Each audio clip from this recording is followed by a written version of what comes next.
नमस्कार दोस्तों, स्वागत है आपका आज के मुख्य समाचारों में। जी हां दोस्तों, आपको यहां पर देखने को मिलेंगी सुबह से लेकर शाम तक की तमाम बड़ी खबरें मुख्य समाचार ब्रेकिंग न्यूज अपडेट्स के रूप में। तो चलिए दोस्तों, जान लेते हैं आज की पहली बड़ी खबर। मोदी ने किसान सम्मान निधि की 21वीं किस्त जारी की। 9 करोड़ किसानों के खाते में 18,000 करोड़ से ज्यादा ट्रांसफर हुए। नेचुरल फार्मिंग पर जोर दिया। जी हां दोस्तों, प्रधानमंत्री मोदी ने बुधवार को प्रधानमंत्री किसान सम्मान निधि योजना की 21वीं किस्त जारी की। उन्होंने तमिलनाडु के कोयम्बटूर से देश भर के करीब 9 करोड़ से ज्यादा किसानों के खाते में 1800 करोड़ रुपए से ज्यादा ट्रांसफर किए। इस दौरान उन्होंने कहा कि इस योजना से देश के छोटे किसानों के खाते में अब तक 4 लाख करोड़ रुपए भेजे जा चुके हैं। किसानों को 10 लाख करोड़ रुपए की मदद भी दी जाएगी। उन्होंने नेचुरल फार्मिंग को बढ़ावा देने की बात कही। मोदी ने कहा कि नेचुरल फार्मिंग से हमारा एग्रीकल्चर एक्सपोर्ट 2 गुना हुआ है। चलिए दोस्तों, जान लेते हैं अगली खबर। चुनाव न लड़ना मेरी गलती, जनसुराज पार्टी को 4% वोट मिलने पर बोले प्रशांत किशोर। जी हां दोस्तों, प्रशांत किशोर की जनसुराज पार्टी को हालिया चुनाव में एक भी सीट नहीं मिली। इतना ही नहीं, पार्टी का वोट शेयर भी 4% से कम रहा। पीके ने मंगलवार को दावा किया था कि अगर चुनाव से ठीक पहले नीतीश सरकार ने बड़े पैमाने पर आर्थिक लाभ नहीं बांटे होते तो जेडीयू की सीटें 25 तक ही सीमित रह जाती। वहीं दोस्तों, जनसुराज पार्टी के संस्थापक ने स्वीकार किया कि बिहार विधानसभा चुनाव में खुद उम्मीदवार के रूप में मैदान में न उतरना उनकी गलती मानी जा सकती है। चलिए दोस्तों, जान लेते हैं अगली खबर। सीजेआई गवई ने सुनाया ऐसा फैसला कि नाराज हो गए जज। 97वें पेज में लिखी अपनी बात। सुप्रीम कोर्ट में तीखी बहस। जी हां दोस्तों, सुप्रीम कोर्ट ने मंगलवार को मुख्य न्यायाधीश भूषण रामकृष्ण गवई की 3 जजों की बेंच ने एक पुराना आदेश वापस ले लिया, जिसे लेकर एक जज नाराज हो गए। कोर्ट ने वन शक्ति मामले में अपना 16 मई का फैसला वापस ले लिया, जिसमें उन सभी निर्माणों को गिराने का आदेश दिया गया था जिन मामलों में पर्यावरण मंजूरी कंस्ट्रक्शन के बाद ली गई थी। सीजेआई बीआर गवई, जस्टिस के विनोद चंद्रन और जस्टिस उज्जवल भैया की बेंच ने 2:1 के अनुपात से यह फैसला सुनाया। जस्टिस उज्जवल भैया इस पर सहमत नहीं थे और उन्होंने बहुमत के फैसले पर कड़ी असहमति जताई। चलिए दोस्तों, जान लेते हैं अगली खबर। चीन ने राफेल की बिक्री रोकने के लिए कैंपेन चलाया। अमेरिकी रिपोर्ट में दावा। भारत पाकिस्तान संघर्ष के दौरान एआई से बनी फर्जी तस्वीरें वायरल कराई। जी हां दोस्तों, एक अमेरिकी रिपोर्ट में दावा किया गया है कि चीन ने राफेल की बिक्री रोकने के लिए फर्जी कैंपेन चलाया था। मई में भारत और पाकिस्तान के बीच हुए सैन्य संघर्ष के तुरंत बाद चीन ने फर्जी सोशल मीडिया अकाउंट्स के जरिए राफेल गिराने का दावा किया था। US China economic and security review commission ने अपनी सालाना रिपोर्ट में कहा कि चीन ने भारत पाकिस्तान संघर्ष का फायदा उठाया और अपने हथियारों की खूबियां दिखाने की कोशिश की। चलिए आगे बढ़ते हैं। एससीओ बैठक। मॉस्को में पुतिन से मिले जयशंकर। भारतीय विदेश मंत्री बोले अपने लोगों की रक्षा के लिए हर कदम उठाएंगे। जी हां दोस्तों, विदेश मंत्री एस जयशंकर ने मंगलवार को रूसी राष्ट्रपति पुतिन से मॉस्को में मुलाकात की। यह बैठक मॉस्को में आयोजित संघाई सहयोग संगठन की बैठक के दौरान हुई। दरअसल दोस्तों, जयशंकर ने बैठक के दौरान आतंकवाद पर भारत का कड़ा रुख स्पष्ट किया। उन्होंने कहा कि आतंकवाद के लिए कोई बहाना नहीं हो सकता और भारत अपने नागरिकों की रक्षा के लिए हर कदम उठाएगा। एस जयशंकर ने कहा कि एससीओ की स्थापना ही आतंकवाद, अलगाववाद और उग्रवाद से लड़ने के लिए हुई थी। आज इन चुनौतियों का खतरा पहले से कहीं ज्यादा बढ़ गया है। उन्होंने संगठन से पहले जीरो टॉलरेंस की नीति अपनाने की अपील की। चलिए दोस्तों, जान लेते हैं अगली खबर। सुप्रीम कोर्ट बोला दिल्ली के स्कूलों में स्पोर्ट्स फंक्शन न हो। बच्चों को गैस चैम्बर में डालने के सवाल पर आदेश दिया। पोल्यूशन पर हर महीने होगी सुनवाई। जी हां दोस्तों, दिल्ली एनसीआर में प्रदूषण को लेकर सुप्रीम कोर्ट ने कहा कि नवंबर-दिसंबर में स्कूलों में होने वाले स्पोर्ट्स फंक्शन पर रोक लगनी चाहिए। कोर्ट ने यह आदेश सीनियर एडवोकेट अपराजिता सिंह के सवाल पर दिया। दरअसल दोस्तों, अपराजिता सिंह ने कहा था कि दिल्ली में मौजूदा वक्त में प्रदूषण के स्तर को देखते हुए ऐसी एक्टिविटी बच्चों को गैस चैम्बर में डालने जैसा है। चलिए दोस्तों, जान लेते हैं अगली खबर। उत्तराखंड खनन सुधार में नंबर 1 राज्य बना। केंद्र सरकार ने दी 100 करोड़ रुपए की प्रोत्साहन राशि। जी हां दोस्तों, मुख्यमंत्री पुष्कर सिंह धामी के नेतृत्व में खनन क्षेत्र में उल्लेखनीय प्रदूषण और लगातार सुधारों के चलते उत्तराखंड एक बार फिर केंद्र सरकार से बड़ी प्रोत्साहन राशि हासिल करने में सफल रहा। केंद्र के खान मंत्रालय ने वर्ष 2025-26 की विशेष सहायता योजना SASCI के तहत उत्तराखंड को माइनर मिनरल्स रिफॉर्म्स में 100 करोड़ रुपए की अतिरिक्त प्रोत्साहन राशि प्रदान की है। चलिए दोस्तों, जान लेते हैं अगली खबर। बिहार में एनडीए दल के नेता चुने गए नीतीश कुमार आज 10वीं बार लेंगे सीएम पद की शपथ। जी हां दोस्तों, बिहार विधानसभा चुनाव में एनडीए की बड़ी जीत के बाद अब राज्य की नई सरकार के शपथ ग्रहण समारोह की तैयारियां चल रही है। बुधवार को नीतीश कुमार को एनडीए के विधायक दल का नेता नामित कर दिया गया था। वे आज 10वीं बार मुख्यमंत्री के रूप में शपथ लेंगे। नीतीश कुमार आज शाम राज्यपाल आरिफ मोहम्मद खान से भी मुलाकात करेंगे और अगली सरकार बनाने की औपचारिक दावा पेश कर चुके हैं। इसके साथ ही एनडीए के सभी घटक दलों के समर्थन पत्र भी उन्हें सौंपेंगे। चलिए दोस्तों, जान लेते हैं अगली खबर। इंडिया गठबंधन हुआ खत्म, बिहार में चुनावी हार बनी विपक्षी गठबंधन के ताबूत में आखिरी कील। जी हां दोस्तों, इंडिया गठबंधन अब आखिरी सांसें ले रहा है। मुख्य पार्टी कांग्रेस ने हाथ खींच लिए हैं। पार्टी क्षेत्रीय दलों से पर्याप्त सहयोग नहीं मिलने से खफा है। सूत्रों के अनुसार नेहरू गांधी परिवार अब इस गठबंधन को खत्म करने का मन बना चुका है। यह घटनाक्रम विपक्ष की पूरी राजनीति के लिए बड़ा झटका है। दरअसल दोस्तों, बिहार में मिली करारी हार इस गठबंधन के ताबूत में आखिरी कील साबित हुई। अंदर ही अंदर टूट चुके रिश्ते अब सामने आ गए हैं। कई दल महीनों से नाराज थे, सीट शेयरिंग पर मतभेद बढ़े, रणनीति पर असहमति खुली टकराहट में बदल गई। बिहार नतीजों ने पूरे समीकरण को पलट कर रख दिया है। चलिए दोस्तों, जान लेते हैं अगली खबर। रूस का पहला AI रोबोट डेब्यू के दौरान गिरा, ऑर्गेनाइजर्स ने काला पर्दा लगाकर छिपाया। डेवलपर्स बोले रोबोट लर्निंग प्रोसेस में है।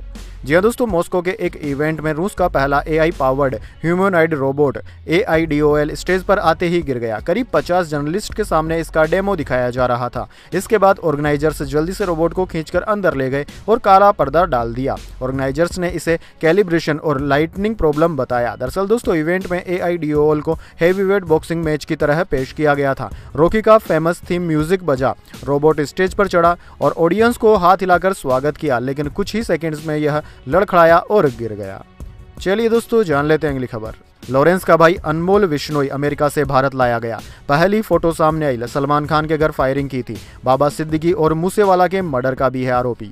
जी हाँ दोस्तों, गैंगस्टर लॉरेंस का भाई अनमोल अमेरिका से डिपोर्ट कर बुधवार को दिल्ली लाया गया। इसके बाद एयरपोर्ट पर NIA ने कस्टडी में उसे ले लिया और पटियाला हाउस कोर्ट में पेश किया। यहाँ उसे 14 दिन की NIA की कस्टडी में भेज दिया गया। दोस्तों, अमेरिका से कुल 200 लोगों को डिपोर्ट किया गया है। इनमें भारत के 3 लोग हैं। अनमोल के अलावा 2 लोग पंजाब के हैं। अभी इनके बारे में जानकारी सामने नहीं आई है।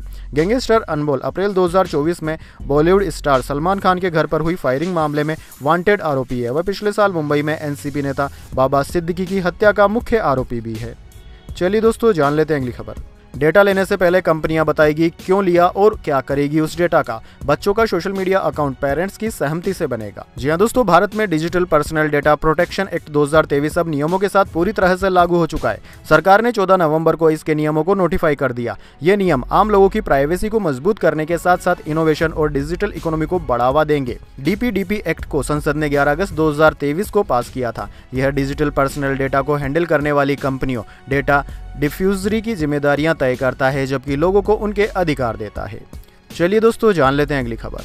दिल्ली ब्लास्ट के आतंकवादियों ने सेशन ऐप यूज किया। रजिस्ट्रेशन के लिए फोन नंबर, ईमेल की जरूरत नहीं। मैसेज ट्रेसिंग बेहद मुश्किल। जी हाँ दोस्तों, दिल्ली के रेड फोर्ट के पास हुए हमले में शामिल आतंकवादियों ने इनक्रिप्टेड ऐप्स का इस्तेमाल किया था। इनक्रिप्टेड ऐप्स यानी कि मैसेज सिर्फ सेंडर और रिसीवर ही पढ़ सकते हैं। इनमें 3 बड़े ऐप्स का नाम सामने आया है, टेलीग्राम, सिग्नल और सेशन। मीडिया रिपोर्ट्स के अनुसार आरोपी डॉक्टर मुजबिल और उमर ने पूछताछ में कबूल किया कि उन्होंने इन्हीं ऐप्स की मदद से अपने हैंडलर से बात की थी। रेड फोर्ट के पास 10 नवंबर को हुए इस कार ब्लास्ट में 13 लोगों की मौत हो गई थी। चलिए दोस्तों, जान लेते हैं अगली खबर। SI भर्ती पेपर लीक मामला, मास्टरमाइंड जगदीश बिश्नोई सहित 4 को हाईकोर्ट से राहत नहीं मिली। जी हां दोस्तों, राजस्थान हाईकोर्ट ने पुलिस उप निरीक्षक SI भर्ती 2021 पेपर लीक मामले में मास्टरमाइंड जगदीश बिश्नोई सहित 4 आरोपियों को जमानत देने से इनकार कर दिया। न्यायाधीश चंद्र प्रकाश श्रीमाली ने जगदीश बिश्नोई, राजीव बिश्नोई, कार्तिकेय शर्मा और रिंकू यादव की जमानत याचिका बुधवार को खारिज कर दी। याचिकाकर्ताओं की ओर से कोर्ट में यह दलील दी गई कि अभियोजन पक्ष के पास उनके खिलाफ पर्याप्त सबूत नहीं है और ट्रायल में समय लगेगा। वे लंबे समय से जेल में बंद हैं, इसलिए उन्हें रिहा किया जाए। चलिए दोस्तों, जान लेते हैं अगली खबर। सोना 1704 रुपए बढ़कर 1.24 लाख रुपए प्रति 10 ग्राम पर आया। इस साल 47,722 रुपए महंगा हो चुका है। चांदी 4,414 रुपए बढ़कर 1.58 लाख रुपए प्रति किलोग्राम पर बिक रही। जी हां दोस्तों, सोने और चांदी के दाम में आज बढ़त देखने को मिली। Indian bullion and jeweller association के अनुसार 10 ग्राम सोना 1,704 रुपए बढ़कर 1,23,884 रुपए पर पहुंच गया। इससे पहले सोने की कीमत 1,22,180 रुपए प्रति 10 ग्राम थी। वहीं दोस्तों, दूसरी ओर चांदी की बात करें तो चांदी की कीमत 4,414 रुपए बढ़कर 1,58,120 रुपए प्रति किलोग्राम पर पहुंच गई है। इससे पहले इसकी कीमत 1,53,706 रुपए प्रति किलोग्राम पर थी। वहीं दोस्तों, बात करें कैरेट के हिसाब से सोने की कीमतें क्या चल रही है तो दोस्तों, 14 कैरेट सोने की कीमत 72,472 रुपए, 18 कैरेट की कीमत 92,913 रुपए, 22 कैरेट सोने की कीमत 1,13,478 रुपए प्रति 10 ग्राम है। चलिए दोस्तों, जान लेते हैं अगली खबर। 999 सीढ़ियां चढ़ने के चैलेंज में फेल हुई चाइनीज कार, बीच रास्ते में फिसली, रेलिंग तोड़ी। टाटा की रेंज रोवर ने 2018 में बनाया था रिकॉर्ड।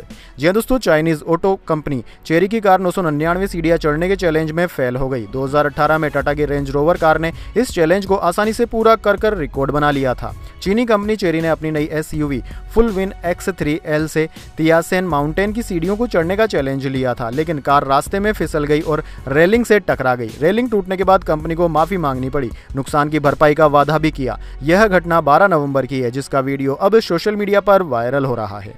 चलिए दोस्तों, जान लेते हैं अगली खबर। सऊदी अरब के पैसे से बसाया जाएगा गाजा, बदले में ट्रंप ने जर्नलिस्ट मर्डर केस में क्राउन प्रिंस को क्लीन चिट दी। जी हां दोस्तों, सऊदी अरब के क्राउन प्रिंस मोहम्मद बिन सलमान ने व्हाइट हाउस में कहा कि उनका देश गाजा को फिर से बसाने के लिए पैसा खर्च करेगा। हालांकि उन्होंने यह भी कहा कि खर्च करने की रकम कितनी होगी यह अभी तय नहीं है। वहीं अमेरिकी राष्ट्रपति डोनाल्ड ट्रंप ने क्राउन प्रिंस मोहम्मद बिन सलमान को पत्रकार जमाल खशोगी हत्या मामले में प्रभावी तौर पर क्लीन चिट दे दी है। उन्होंने मंगलवार देर रात व्हाइट हाउस में MBS के साथ मीटिंग के बाद कहते हुए कहा कि क्राउन प्रिंस को इस मामले की कोई जानकारी नहीं थी। चलिए दोस्तों, जान लेते हैं अगली खबर। 4 देशों की उड़ान भरकर भारत लौटा गिद्ध, 15,000 किलोमीटर की दूरी तय की। कजाकिस्तान, उज्बेकिस्तान भी गया था। जी हाँ दोस्तों, यूरेशिया गिरिग्राफ गिद्ध मारीच ने एक बार फिर साबित कर दिया कि यह प्रजाति लंबी दूरी की उड़ान भरने में कितनी सक्षम है। न्यूज एजेंसी की एक खबर के अनुसार विदिशा के हालाली डैम से उड़ान भरने वाला मारीच करीब 15,000 किलोमीटर की यात्रा पूरी कर भारत वापस लौटा है। वन विभाग के अधिकारियों के अनुसार यह गिद्ध इस समय राजस्थान के धौलपुर जिले के क्षेत्र में देखा जा रहा है। विदिशा के DFO हेमंत यादव ने बताया कि मारीच पाकिस्तान, अफगानिस्तान, उज्बेकिस्तान और कजाकिस्तान जैसे देशों से होकर गुजरा। गिद्ध की पूरी यात्रा और लोकेशन का रिकॉर्ड सैटेलाइट रेडियो कॉलर के जरिए लगातार ट्रैक किया जा रहा है। यह जानकारी गिद्धों के प्रवास पैटर्न और संरक्षण उपायों के लिहाज से बेहद महत्वपूर्ण है। चलिए दोस्तों, जान लेते हैं अगली बड़ी खबर, लेकिन उससे पहले मेरी आपसे एक छोटी सी रिक्वेस्ट है। अगर दोस्तों आपको अभी तक हमारी न्यूज़ पसंद आई है तो इसे एक छोटा सा लाइक जरूर दे दीजिए। चलिए जान लेते हैं अगली बड़ी खबर। सेंसेक्स 513 अंक चढ़कर 85,186 पर बंद। निफ्टी में भी 142 अंकों की तेजी रही। IT और बैंकिंग शेयर्स में रही बढ़त। जी हाँ दोस्तों, शेयर बाजार में आज तेजी देखने को मिली। सेंसेक्स 513 अंक चढ़ने के साथ 85,186 पर बंद हुआ। निफ्टी में भी 142 अंकों की बढ़त रही। ये 26,052 के स्तर पर बंद हुआ। दोस्तों, सेंसेक्स के आज 30 शेयरों में से 20 में बढ़त और 10 में गिरावट देखने को मिली। IT और बैंकिंग शेयर्स में आज ज्यादा बढ़त रही, वहीं फाइनेंस और एनर्जी शेयर्स में गिरावट देखने को मिली। बात करें दोस्तों निफ्टी 50 के टॉप गेनर और टॉप लूजर स्टॉक्स की, तो दोस्तों आज के मार्केट में निफ्टी 50 के टॉप गेनर्स में मैक्स हेल्थ, HCL टेक और इन्फोसिस रहे, जबकि निफ्टी 50 के टॉप लूजर्स में TMPV, कोल इंडिया और मारुति रहे। चलिए दोस्तों, जान लेते हैं अगली खबर। रोहित शर्मा की बादशाहत हुई खत्म, छिन गया नंबर 1 का ताज। ICC ने जारी की ताजा वनडे रैंकिंग। जी हाँ दोस्तों, भारतीय क्रिकेट टीम के हिटमैन रोहित शर्मा से वनडे क्रिकेट टीम में नंबर 1 का ताज छिन गया है। वह ऑस्ट्रेलिया दौरे पर अर्धशतक और शतक लगाने के बाद ICC वनडे बल्लेबाजी रैंकिंग में नंबर 1 पायदान पर आए थे। हालांकि रोहित से यह ताज छीनने वाले न्यूजीलैंड के बल्लेबाज उनसे सिर्फ 1 पॉइंट ही आगे हैं। बुधवार को ICC ने वनडे की ताजा रैंकिंग जारी की। इसमें रोहित शर्मा दूसरे नंबर पर आ गए हैं। चलिए दोस्तों, जान लेते हैं अगली खबर। राहुल गांधी के खिलाफ 272 रिटायर्ड जजों अफसरों का लेटर, कहा EC की छवि बिगाड़ रही कांग्रेस। राहुल वोट चोरी पर 3 प्रेस कॉन्फ्रेंस कर चुके हैं। जी हाँ दोस्तों, चुनाव आयोग पर लग रहे वोट चोरी के आरोपों पर देश भर के 272 रिटायर्ड जजों और ब्यूरोक्रेट्स ने बुधवार को एक ओपन लेटर जारी किया। इसमें लोकसभा में नेता विपक्ष राहुल गांधी और कांग्रेस की आलोचना की गई। लेटर में 16 पूर्व जज, 123 सेवानिवृत्त ब्यूरोक्रेट्स, 14 पूर्व राजदूत सहित और 133 रिटायर्ड सैन्य अधिकारियों के सिग्नेचर हैं। इन रिटायर्ड जजों और ब्यूरोक्रेट्स ने ओपन लेटर में आरोप लगाया कि कांग्रेस लगातार चुनाव आयोग जैसी संवैधानिक संस्थाओं की शाख कमजोर करने की कोशिश कर रही है। इससे देश की लोकतांत्रिक व्यवस्था में अनावश्यक अविश्वास फैलता है। चलिए दोस्तों, जान लेते हैं अगली बड़ी खबर। भारत को Su-57 फाइटर जेट्स देने को रूस हुआ तैयार, तकनीक भी बिना शर्त ट्रांसफर करेगा। ये विमान अमेरिकी F-35 जेट्स का तोड़ है। जी हाँ दोस्तों, रूस भारत को Su-57 स्टेल्थ फाइटर जेट्स देने के लिए तैयार हो गया है। दुबई एयर शो में रूसी कंपनी रोस्टेट के CEO सेर्गेई केमेजोव ने कहा कि वे इन फाइटर जेट्स की तकनीक भी बिना शर्त ट्रांसफर करेंगे। रूसी Su-57 जेट्स को अमेरिका के F-35 का तोड़ माना जाता है। Su-57 की तरह F-35 भी 5वीं जनरेशन का लड़ाकू विमान है। अमेरिका लंबे समय से भारत को F-35 बेचना चाह रहा है। रूस से यह आश्वासन ऐसे समय पर आया है जब भारतीय विदेश मंत्री एस जयशंकर ने हाल ही में मॉस्को में राष्ट्रपति व्लादिमीर पुतिन से मुलाकात की। वहीं दोस्तों, पुतिन अगले महीने भारत भी आने वाले हैं। चलिए दोस्तों, जान लेते हैं अगली खबर। कप्तान गिल भारतीय टीम के साथ गुवाहाटी जाएंगे। BCCI ने कहा खेलने पर फैसला बाद में लेंगे, निगरानी कर रहे हैं। जी हां दोस्तों, भारतीय कप्तान शुभमन गिल पर बीसीसीआई ने मेडिकल अपडेट दिया है। बुधवार को भारतीय बोर्ड ने एक प्रेस रिलीज के दौरान बताया कि गिल तेजी से रिकवर कर रहे हैं। वे 19 नवंबर को टीम के साथ गुवाहाटी जाएंगे। मेडिकल टीम उनकी स्थिति पर नजर रखेगी। उनके दूसरा टेस्ट में खेलने को लेकर फैसला अभी नहीं लिया गया है। भारतीय कप्तान को कोलकाता टेस्ट के दूसरे दिन 15 नवंबर को गर्दन में चोट लगी थी। दिन का खेल खत्म होने के बाद उन्हें जांच के लिए अस्पताल ले जाया गया था। उन्हें एक दिन डॉक्टरों की निगरानी में भी रखा गया था और अगले दिन 16 नवंबर को डिस्चार्ज किया गया था। चलिए दोस्तों, जान लेते हैं अगली बड़ी खबर। वाशिंगटन सुंदर के बैटिंग ऑर्डर पर भड़के सौरव गांगुली, प्लेइंग 11 पर गंभीर को दे दी नसीहत। जी हां दोस्तों, पूर्व भारतीय कप्तान सौरव गांगुली ने कहा कि वाशिंगटन सुंदर टेस्ट क्रिकेट में भारत के लिए नंबर 3 पर बैटिंग करने के लिए उपयुक्त हैं। दक्षिण अफ्रीका के खिलाफ कोलकाता के ईडन गार्डन्स में खेले गए पहले टेस्ट में सुंदर ने कठिन परिस्थितियों में 29 और 31 रन बनाए थे, लेकिन भारत 30 रन से हार गया और 3 मैचों की श्रृंखला में 0-1 से पीछे हो गया। चलिए दोस्तों, जान लेते हैं अगली खबर। कानपुर में एनआईए की 12 ठिकानों पर रेड, हरियाणा नंबर की कार मिली। एटीएस ने प्रयागराज समेत 7 जिलों के मदरसों की रिपोर्ट मांगी।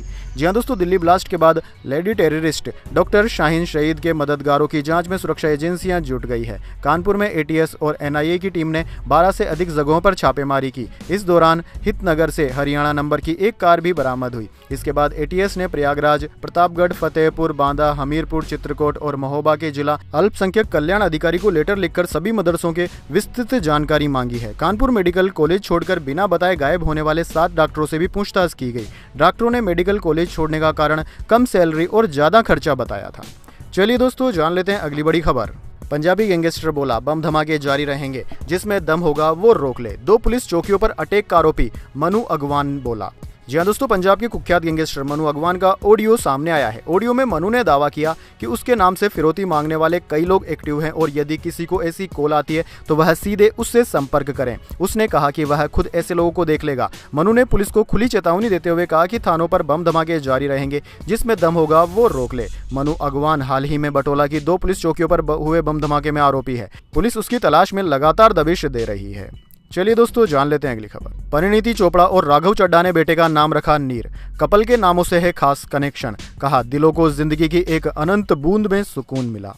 जी हां दोस्तों, परिणीति चोपड़ा ने 19 अक्टूबर को बेटे को जन्म दिया था। अब करीब 1 महीने के बाद राघव चड्ढा और परिणीति चोपड़ा ने एक पोस्ट के जरिए बताया कि उनके बेटे का नाम नीर रखा गया है। इस नाम का कपल से खास कनेक्शन है। दरअसल दोस्तों, परिणीति चोपड़ा ने ऑफिशियल इंस्टाग्राम अकाउंट से पति राघव चड्ढा और बेटे के पैरों के साथ एक खूबसूरत तस्वीर शेयर करते हुए लिखा, जलस्य रूपम प्रेमस्य स्वरूपम तत्र एव नीर। हमारे दिलों को जिंदगी की एक अनंत बूंद में सुकून मिला। हमने उसका नाम रखा नीर, पवित्र, दिव्य, असीम। दोस्तों, राघव चड्ढा और परिणीता चोपड़ा द्वारा बेटे का नाम नीर रखे जाने की एक खास वजह यह भी सामने आई है कि यह नाम उन दोनों के नामों से मिलकर बना है। कपल ने परिणीति के नाम से नी और राघव के नाम से र लेकर बेटे का नाम नीर रखा है। तो दोस्तों, यह थी आज की तमाम बड़ी खबरें। इसके बाद दोस्तों बारी आती है आज के माइंड क्यूज क्वेश्चन की। जी हां दोस्तों, एक आसान से सवाल का जवाब देकर आप जीत सकते हैं एक सरप्राइज गिफ्ट हमारे यूट्यूब चैनल की ओर से। तो दोस्तों, आज का सवाल आपकी स्क्रीन पर आ चुका है। क्षेत्रफल की दृष्टि से भारत का सबसे छोटा राज्य कौन सा है? जी हां दोस्तों, अगर आप जानते हैं एरिया के हिसाब से भारत के सबसे छोटे का राज्य का नाम कौन सा है तो जल्दी से उस राज्य का नाम कमेंट बॉक्स में लिख दीजिए। अगर दोस्तों आपको जवाब होता है एकदम सही और आप चुने जाते हैं लकी विजेता के रूप में, तो आपको मिल सकता है एक सरप्राइज गिफ्ट हमारे यूट्यूब चैनल की ओर से। तो दोस्तों, जल्दी से अपना उत्तर कमेंट बॉक्स में लिख दीजिए, वीडियो को लाइक कर लीजिए और चैनल को सब्सक्राइब करके बेल आइकन भी दबा लीजिए। धन्यवाद। वंदे मातरम। जय हिंद, जय भारत।